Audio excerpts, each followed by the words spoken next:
본 영상은 팟빵 해축팬에서 즐기실 수 있습니다. 먼저 아스날과 토트넘 북런던 러비 리뷰부터 들어가 보도록 하죠. 명단부터 보면 될 것 같네요. 네, 선발전 라인업부터 살펴보자면 아스날은 일단 마르티넬리랑 트로사르가 이제 지난 경기들에서 연속으로 부상을 당했죠. 그러다 보니까 이제 은케티아가 공격진에 나섰고, 그리고 제주스와 함께 뭐 라이트 윙어 그리고 센터 포워드를 번갈아가면서 뛰었고요.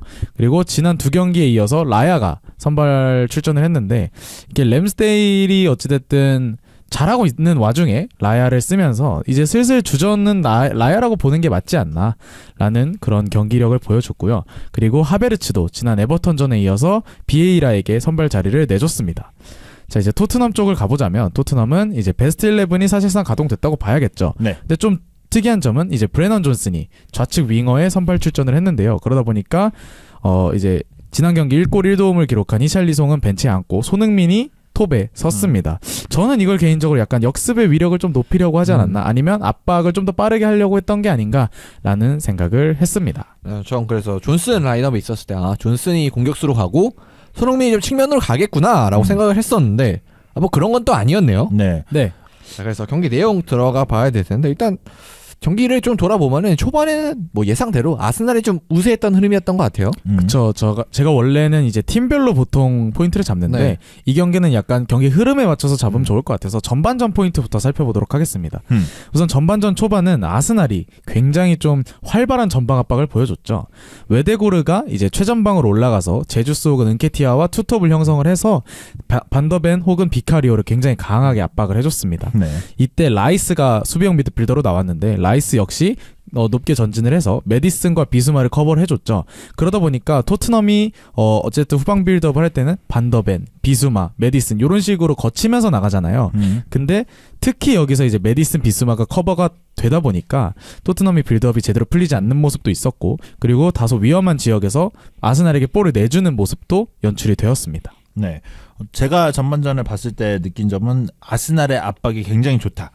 그리고 전반전 20분까지는 토트넘이 어쩔 수 없이 그냥 밑으로 물러나는 기세가 많았던 것 같아요. 왜냐면 아스날의 압박이 그만큼 좋았고, 압박 속도, 압박 위치, 저는 한 수, 두 수 차이가 난다라는 생각이 나는 전반전 20분이었던 것 같아요. 그쵸. 그래서 뭐 미리 얘기하자면 전반전 점유율은 사실 토트넘이 61%로 앞섰거든요. 그럼에도 이제 전반 초반의 경기력이 아스날이 우세했다고 생각하는 이유는 아무래도 아스날의 전방 압박이 좀 토트넘을 사지로 내몰았다. 이렇게 정리하면 좋을 것 같고, 저는 그 중에서도 이제 사카가 위치한 우측에서 좀 위협적인 장면이 연출이 됐다고 생각을 하거든요. 왜냐하면 이제 우도지 존슨이 사실상 이번 경기에서 처음으로 호흡을 맞췄잖아요. 네, 맞아요. 근데 여기서 이제 특히 존슨이 수비 커버를 내려온다거나 아니면 빌드업에 후방 빌드업이 막혔을 때 거기를 풀어내주려 관여를 해준다던가 이런 부분에서 좀 아쉬운 모습을 보였거든요. 특히 이제 사카의 선제골, 로메로의 자책골이죠. 아스날의 선제골 장면을 보면은 반대편에 있는 클루셰프스키는 수비 가담을 하며 내려왔는데 이쪽에 있는 존슨은 내려오지 않으면서 사카와 우도지 1대1 상황이 연출이 됐거든요. 그런 걸 봤을 때 아직은 존슨이 팀에 100% 녹아들지는 못하지 않았나라는 그런 생각이 들었습니다. 네. 뭐 일단은 존슨 같은 경우는 노팅엄 포레스트에서는 공격수 역할을 또 수행을 했었고, 뭐 웨일즈 대표팀에서도 마찬가지고요. 윙어보다는 최전방 공격수 많이 위치를 했었기 때문에 이렇게까지 수비 가담할 일이 거의 없었단 말이에요. 그래서 뭔가 아직은 적응이 안 되지 않았나 좀 생각이 드네요. 네. 하지만 이러한 아스날의 압박으로 인해서 오히려 토트넘에게 조금의 실마리를 내주기도 했다고 저는 생각을 하거든요. 그래서 그 실마리를 잡은 선수는 당연히 손흥민이죠. 손흥민이 이제 토트넘의 분위기를 바꾸는 데 성공을 했습니다. 앞서 말씀드린 것처럼 토트넘이 점유율은 높았지만 아스날 압박에 고전하면서 제대로 풀어나오지도 못했고, 그리고 오히려 선제골을 내주면서 좀 말릴 수 있는 경기 양상이 펼쳐졌거든요. 그럼에도 이제 손흥민이 적절하게 침투 시도를 해준다던가 아니면 이제 내려와서 연계를 가담해주고 주변에 있는 클루셰프스키, 메디슨에게 공을 뿌려준다거나 하는 모습을 보여주면서 라이스가 올라가고 수비라인이 내려간 그 삼선과 수비라인 사이 공간을 손흥민이 굉장히 잘 공략을 했어요. 맞아요. 그러다 보니까 아스날이 이제 전방 압박을 하면서도 뒷공간에 대한 불안감을 계속 노출할 수밖에 없었고, 그런 와중에 동점골이 빠르게 나왔기 때문에 손흥민이 이제 전반전에 보여준 게임 체인저로서의 역할은 굉장히 토트넘에게 큰 힘으로 작용되지 않았나 그렇게 생각합니다. 네. 손흥민 선수의 활약은 굉장히 뛰어났다고 생각이 들고, 뭐 골도 골이지만 전체적인 경기력에서도 어느 정도 영향력이 끼쳤다고 생각해요. 물론 전반 20분까지는 손흥민 선수한테 가는 공들이 별로 없었다고도 생각이 들지만 경기를 하면 할수록 또 손흥민 선수의 영향력이 굉장히 높아졌고 또 뒷공간에 대한 부분도 어느 정도는 사실 저는 아스날 잘 막았다는 생각을 했거든요. 손흥민 선수의 특유의 그 라인 브레이킹이나 이런 부분들은 뭐 잘 되게 많이 나오진 나오진 않았는데 그래도 꽤 손흥민 선수가 수비진을 부담스럽게 했던 영향은 있었다고 저는 보여집니다. 맞아요. 일단은 뭐 손흥민 선수가 이 경기 전체적으로 놓고 보더라도 터치수가 막 많거나 그러진 네. 않았어요. 근데 이제 손흥민이 공을 안 받더라도 이제 움직임을 가져가면서 이제 동료 선수들한테 좀 길을 열어주는 그런 플레이가 좀 좋았던 것 같고. 네. 네. 그리고 또 손흥민 선수를 향한 압박이 굉장히 빨랐고 네. 그리고 압박 선수들도 굉장히 두 명씩은 꼭 달라붙었던 것들이 좀 보여졌거든요. 그리고 또 사실 뭐 두 번째 장면 이제 두 번째 골 장면 얘기하겠지만 아르테타 감독도 사실 손흥민 선수에 대한 집중 견제를 굉장히 많이 네. 주문을 했던 것 같아요. 사실 그 역습 찬스에서도 손흥민 선수가 공을 잡기 전에 이제 메시 선수가 공을 끌고 갔을 때 그때 아르테타의 모습을 봤을 때는 이렇게 손을 잡고 네. 머리를 감싸졌죠? 쥐었죠. 네. 그런 거 봤을 때는 확실히 손흥민 선수에 대한 마크는 아르테타가 주문을 했다. 네, 확실히 말씀해주신 것처럼 손흥민이 수비 라인에 부담을 줬다라는 말이 굉장히 적절한 것 같은데 손흥민이 이제 전성기라고 하면은 뭐 20대 후반 그러니까 한 2, 3년 전이죠. 그때부터 나왔던 말이 손흥민이 남아 있으면 상대 선수들이 쉽게 올라오지 못한다 네. 이런 말이 있었거든요. 그래서 그 손낙골 얘기 있었잖아요. 네, 손흥민이 있었죠. 나가면 이제 상대가 마음 놓고 올라와서 동료력이 더 강해진다. 네, 그게 정말 뭐 밈처럼 활용되긴 했습니다만 정말 전술적으로 살펴보면은 올 시즌에 홀란드 혹은 뉴네즈가 보여줬던 것처럼 상대 수비 라인을 뒤로 약간씩 물러나게 하는 경향이 있거든요. 네, 맞아요. 그래서 말씀드린 것처럼 이런 부분에 있어서 아스날이 전방 압박을 하고 수비 라인을 물러나는 이런 와중에 팀 밸런스가 조금씩 흔들리는 부분이 있지 않았나. 그렇기 때문에 손흥민은 손톱으로서도 확실히 강팀 네. 상대로는 여전히 굉장히 큰 힘을 작용할 수 있다라는 걸 보여줬던 것 같고 그래서 이제 후반전으로 넘어가 보자면 그리고 잠깐 후반전 네, 넘어가기 전에 이 득점 장면을 좀 자세히 좀 얘기를 해봐야 될 것 같아요. 첫 번째 득점 장면이 일단 경합 상황에서 공이 흐르고 그래서 수비수에 맞고 공이 흐르는 상황에서 메디슨이 정말 집중력을 갖고 잘 공을 소유해줬고 거기서 낮은 크로스를 올렸는데 거기 수비 3명이 있었단 말이야. 아스날 선수. 근데 손흥민이 그 사이로 발가락을 딱 갖다 대면서 정말 절묘하게 골대 맞고 들어가는 맞아요. 그런 슈팅을 기록을 했습니다. 그래서 그 득점 당시의 사진을 보면 이제 아스날 수비수 3명이 이제 다리를 뻗고 있고 손흥민이 그 가운데서 슈팅을 때리는 그 사진이 있거든요. 그래서 축신짜리 됐잖아요. 네. 그 자리. 네. 근데 손흥민 선수의 역할도 굉장히 저는 사실 터치도 굉장히 대단하다 하지만 그 전개 과정도 굉장히 저는 좋았다 생각이 들고요. 또 메디 선수가 올려주고 그러니까 이제 크로스를 주고 패스를 준 다음에 연결 동작에서 사실 저는 그 이전 단계들이 더 좋게 평가를 해도 된다는 생각이 네. 들었어요. 손흥민 선수가 인터뷰 중에서 얘기를 했거든요. 자신이 골이 너무 부각되기보다는 선수들이 많이 만들어준 거다라는 얘기를 하는데 저는 뭐 맞는 말도라고 생각이 네. 들더라고요. 특히 이 골은. 네, 첫 번째 골은 그런 생각 많이 들었습니다. 그렇죠. 이제 득점으로 연결되기 전에 이제 슈팅이 이제 아쉽게 막혔던 상황인데 그 상황에 전개가 들어왔죠, 되게. 맞아요. 네. 저희가 이제 후반전 리뷰에서 득점 장면을 되게 자세히 다루진 않을 거기 때문에 한마디만 더 하자면 이 두 골이 굉장히 난이도가 높은 골이에요, 사실. 맞아요. 저희가 1부에서도 짧게 언급했지만 저희가 게임을 하면서도 이거는 두 골 다 되게 네. 넣기 힘든 골이거든요. 그런 걸 봤을 때 손흥민은 정말 제한적인 상황이 오더라도 이걸 득점으로 전환시킬 수 있을 만한 결정력을 가지고 있기 때문에 사실 이런 공격수는 프리미어리그에서도 쉽게 찾아보기 힘들거든요. 네. 그런 걸 보면 정말 케인이 나간 빈자리를 손흥민이 정말 잘 메워주고 있구나 이렇게 정리하면 좋을 것 같습니다. 네. 네. 자, 그래서 후반전으로 이제 넘어가 보자면 후반전은 아무래도 부상으로 인해서 좀 경기력이 좌지우지 됐던 네. 경우가 많았던 것 같아요. 일단 아스날 쪽을 먼저 살펴보자면 일단 46분에 갑자기 라이스가 나갑니다. 그리고 비에이라도 나가죠. 그리고 나서 조르지뉴와 하베르츠가 들어오는데 일단 파비오 비에이라는 이 경기에 있어서 지난 경기들에 비해서 조금만 아쉬운 네, 모습이 있었기 맞습니다. 때문에 아쉬웠다기보다는 영향력 자체가 좀 적었기 때문에 나가는 게 이해가 됐는데 라이스는 제가 앞서 전반전 리뷰에서 언급드린 것처럼 상대의 전방 압박을 가해주는 부분이라던가 아니면 상대의 역습을 막아주는 부분이라던가 적지 않은 영향력을 끼쳐오고 있었기 때문에 라이스가 나가는 거 이거 왜 네. 나가지 싶었는데 이게 라이스가 부상이 좀 있었다고 네. 하죠. 맞아요.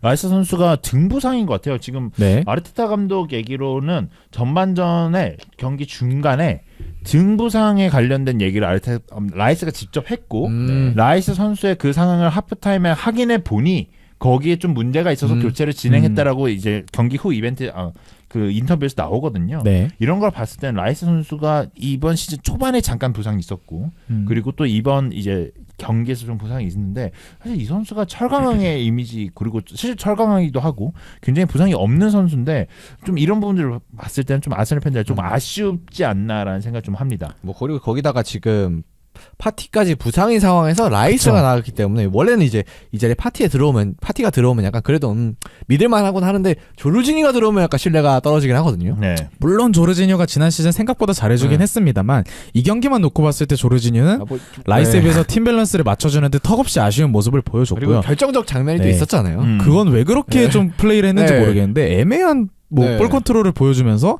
메디슨에게 공을 내줬고 그러다 보니까 손흥민의 두 번째 실점에도 치명적으로 네. 관여를 하다 보니까 사실 그 직전에 이제 아스날이 PK를 통해서 2대1을 만든 상황이었기 때문에 정말 조르지뉴는 네.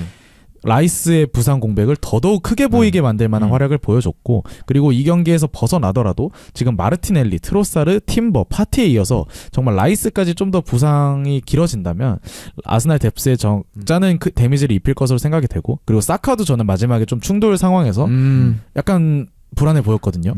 사실 이날 경기에서는 좀 부상 위험이 될 만한 장면들 몇몇 장면도 있었거든요. 그리고 일단 그 저희가 전반전에 넘어가긴 했지만 비카리오 뭐라 그래야 앙케티아였죠. 네. 무릎을 노리는 태클도 있었잖아요. 사실 그거는 레드카드 나왔어. VAR이 돌아가고 있는데 왜 레드카드가 안 나오지 이런 생각도 들었고 이날 경기에서도 뭐 또 당연한 얘기지만 심판이 좀 관대하였었기 때문에 이런 거친 장면이 많이 나왔고 그랬기 때문에 이제 뭐 라이스부터 시작해서 비카리오도 위험이 있었고 그다음에 나중에 보면은 이제 메디슨도 위험한 장면이 있었고 그다음에 마지막에 사카까지 해서 네, 너무 맨날 얘기하는 것 같은데 근데 이 심판 너무 위험해요.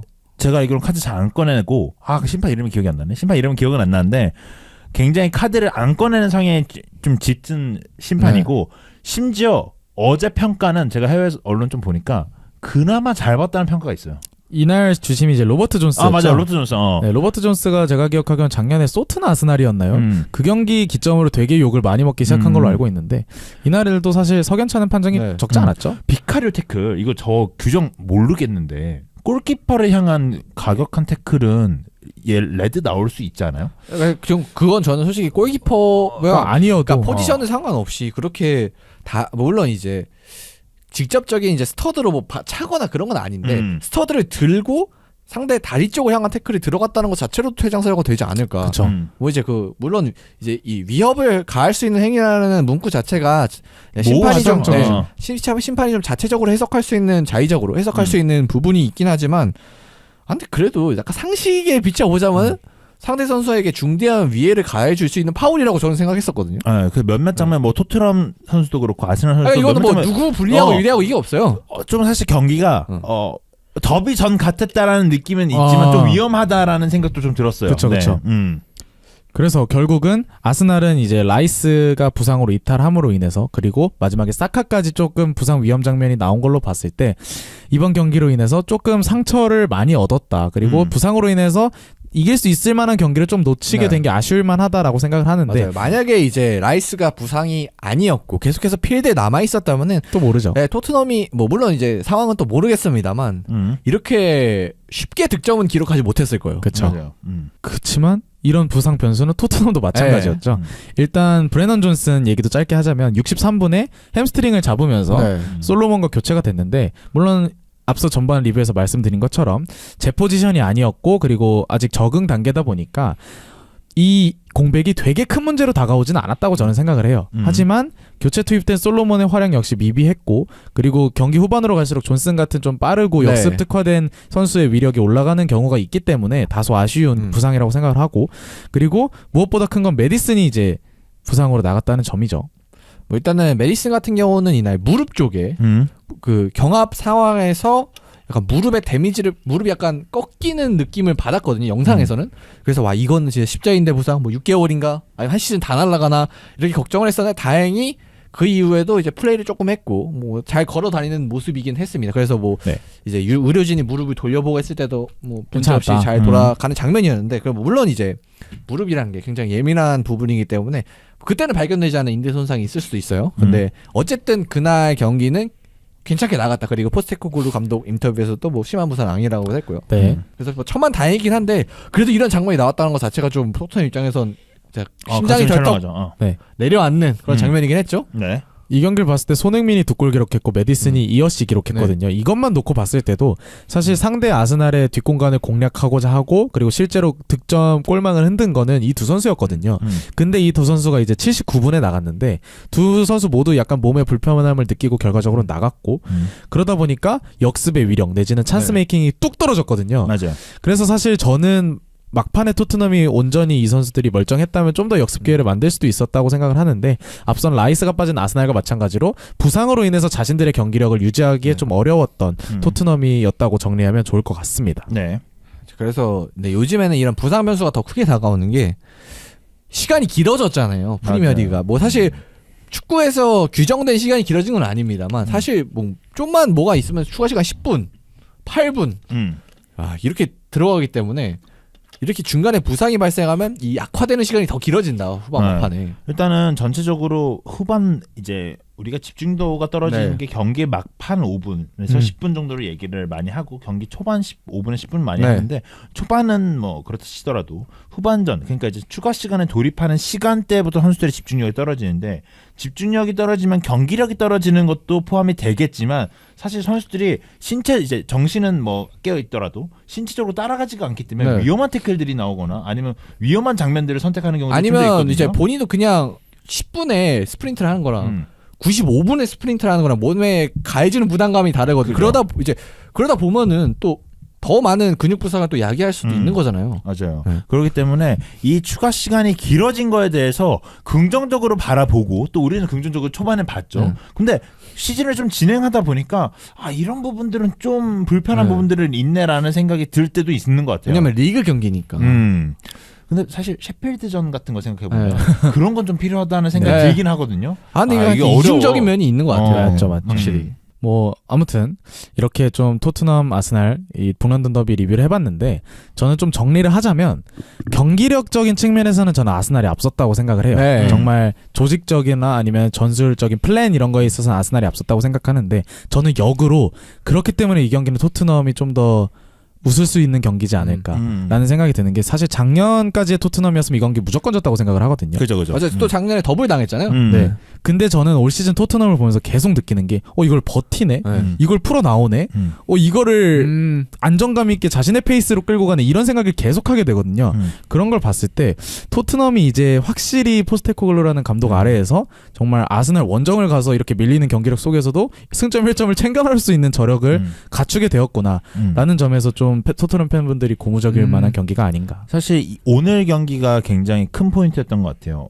이 정도의 클래스 팀을 만나면 어떻게 될까 토트넘이. 왜냐하면 사실 이런 똑같은 개의 전술을 사용하고 있을 때는 전력상 강팀이 좀 더 유리한 작용을 할 수 있거든요. 물론 아스날의 경기는 전체적으로 더 잘했다고 보여집니다. 제가 봤을 때도.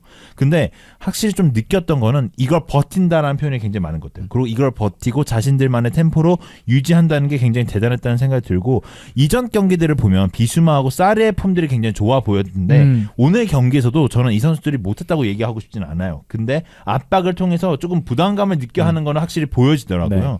그래서 이 선수들이 얼마나 버틸까도 좀 궁금해지고 아직까지는 베스트 11들 쭉쭉 나오고 있지만 만약에 부상자가 생긴다면 저는 사실 메디슨 선수가 부상당한 것도 굉장히 큰 요인이겠지만 저는 비수마나 사르 이 뒤쪽 라인에서 수비가 공백이 생기고 그리고 센터백에서 그 이제 부상 공백이 생긴다면 이거는 좀 큰 문제가 생길 수도 있겠다라는 생각도 들거든요. 이런 부분들은 또 어떻게 포스테코글루 감독이 잘 헤쳐나갈 수 있을지가 좀 궁금하고 제가 이제 손흥민 선수의 기록들이 좀 많이 있거든요. 맞아요. 그래서 손흥민 선수의 조금 놀라운 사실들을 좀 말씀드리자면 이번 경기로 해가지고 스콜스와 기록을 깨고 피터 크라우치와 동률이 됩니다.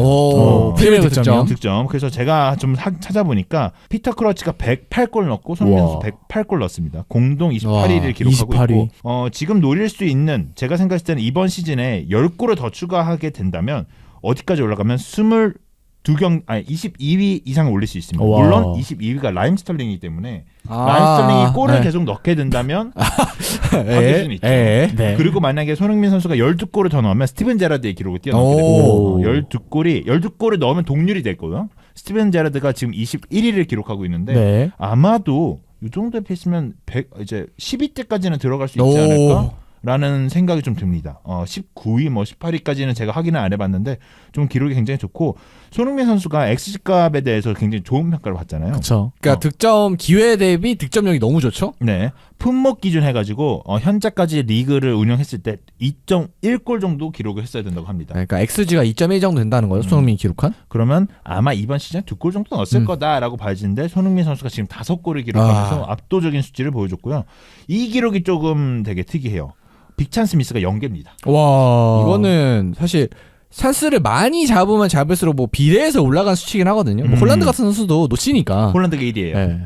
홀란드가 1위고 물론 홀란드 선수들 기회가 굉장히 많이 가고 살리기 어렵지만 안 들어가는 거 이런 것도 네. 사실 빅찬스 미스 이렇게 또 보여질 때도 있거든요. 이게 되게 기준이 애매하잖아요. 빅찬스 미스가. 네, 뭐 XG 자체가 뭐 계산을 통해서 정립이 되는 거다 보니까 뭐 고려가 살짝 이게 빅찬스라고 생각되는 부분도 가끔 있긴 해요. 네. 그래서 홀란드 선수가 그 기록 1위를 가지고 있는데 그만큼 홀란드 선수는 득점을 네. 해주니까 굉장히 좋은 선수로 평가를 받는 거고 제가 또 이제 찾아보니까 이거는 이 기자분이 좀 찾아본 결과인데 지난 10년간 메시보다 골 결정력이 좋은 선수가 손흥민 선수가 유일하다는 기사가 있어요. 그러니까 뭐 결정력이라는 게 이제 슈팅 예비 득점을 말하는 거겠죠? 맞아요. 그렇죠. 네. 득점 전환율이라고 하죠.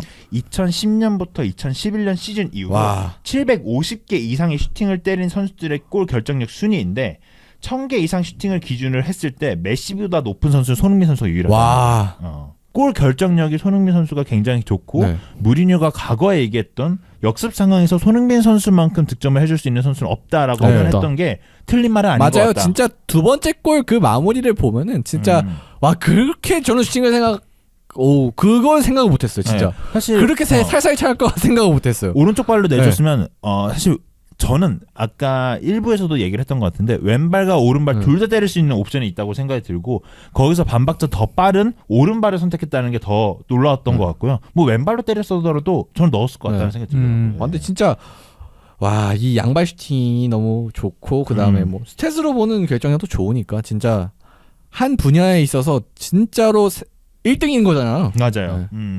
손흥민 선수가 그만큼 대단한 선수고 우리가 국뽕을 가지고 이 손흥민 선수를 바라볼 수밖에 없는 경우도 많을 것 같아요. 맞아요. 사실 그건 기본 장착이죠. 일단. 틀린 말은 아닌 것 같아요. 근데 이 선수에 대해서 국뽕을 가지고 있더라도 대단한 선수는 맞다라고 정의를 내려도 될 것 같습니다. 네, 진짜 월드 클래스. 네, 진짜 월드 클래스 공격수를 우리가 계속해서 보고 있고 저는 개인적으로 이번 시즌에 토트넘의 손흥민이 주장으로서 이렇게 좋은 클래스를 보여주면서 중심이 돼서 이렇게까지 중심인 적은 없었거든요. 맞아요. 여태까지 유럽에서. 그래서 이번 시즌 진짜 어떤 성적을 했지? 혹시 뭐 챔피언스리그에 가거나 아니 그 이상의 성적을 냈다면 또 손흥민에 대한 평가가 한 단계 더 올라가지 않을까. 맞아요. 진짜로. 물론 카라바오컵을 떨어졌을 거예요. 아마 네. 제 기억에 FA컵을 떨어졌나? 카라바오컵이에요. 카라바오컵. FA컵은 이제 내년에 하니까. 일단은 제가 생각했을 때 이전에 토트넘의 주장들 그리고 이제 최근에 봤던 경기력들을 대비해서는 이번 시즌은 굉장히 매우 좋은 건 사실이고 또 토트넘의 주장에 이렇게 이름이 떠오르던 거는 거의 기억이 안 나는데 요리스하고 케인이 대부분 맡았고 이 둘보다는 확실히 손흥민 선수의 주장감이 더 지금 상황에서 분위기가 좋아 보인다. 뭐 몇 경기 많이 안 하긴 했지만. 그래서 이번 시즌 손흥민 선수 활약 굉장히 더 기대가 되고 그다음에 이번 주말에는 리버풀과 또 대전이 있기 때문에 또 재밌는 경기 저희가 주말에 볼 수 있을 것 같습니다. 네. 그래서 마지막으로 한마디 하고 싶은데 아직 6경기밖에 안 했기 때문에 정확한 판단 내릴 수 없다 생각해요. 그건 또 맞아요. 네. 저는 그래서 리버풀, 맨시티 아니면 19라운드까지 한 바퀴 돌고 한 번 더 평가를 내려도 되지 않을까 하는 생각도 듭니다. 네, 그래서 손흥민 선수 활약 뭐 그건 차치하고 더라도 기대가 되는 건 사실이기 때문에 제가 리버풀도 다음 주에 재미있게 지켜봐야 할 것 같습니다. 자, 그래서 일단 리뷰 얘기는 여기서 마치도록 하고요. 다음 주제 넘어가 보도록 할 텐데요.